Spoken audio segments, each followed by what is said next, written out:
Prituhin natin ang talong.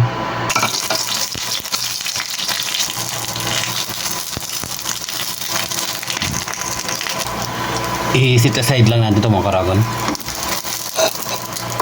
Igisa natin yung bawang, sibuyas, lagyan natin yung baka, lagyan tayo tubig, paminta, toyo,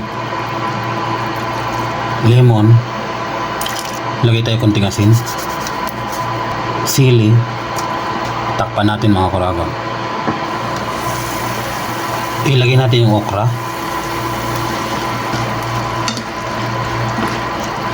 ilagay natin yung talong,